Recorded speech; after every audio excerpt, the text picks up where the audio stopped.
All right, let's bring in trial attorney and former felony prosecutor Andrea Lewis, and psychiatrist Dr. Daniel Bober. Andrea, apologies, I'm caught up in these statements because as trial attorneys, we hear these from victims, but every time it just doesn't get any easier.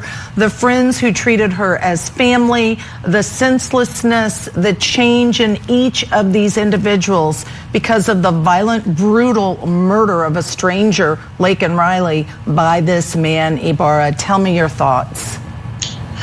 I will tell you, I agree with you totally. And this trial and these statements have been particularly impactful. I will tell you, having her mom talk and hearing in detail the messages that she was sending to her that day, just worry in her mother's voice, not being able to get a hold of her.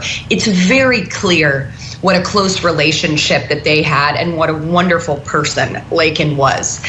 Just to see the effect that she had on friends, family, people in her community, first responders.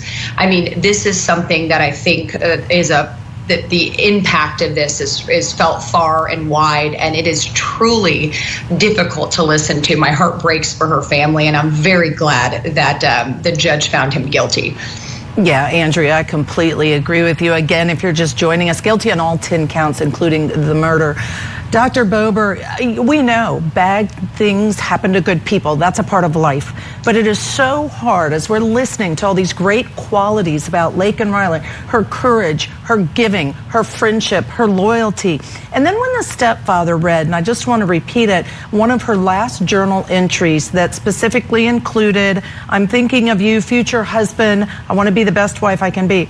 I am focusing on God for my best Christian life." What do you say to people, Dr. Bober? How do we deal with the fact that she's doing everything right, and yet you have a family gutted by what has happened to her?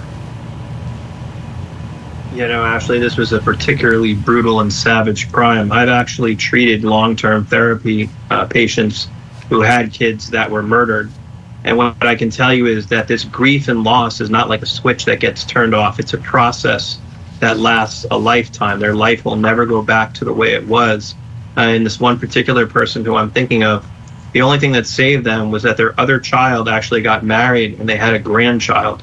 And that was the only thing. This new life coming into the world gave their life new meaning. But when something like this happens, it shatters your life. It never goes back to the way it was. It's destroyed into a million pieces. And so I think it's just a process that people learn to live with. It never goes away. It's always in the back of their mind, and it's ever present.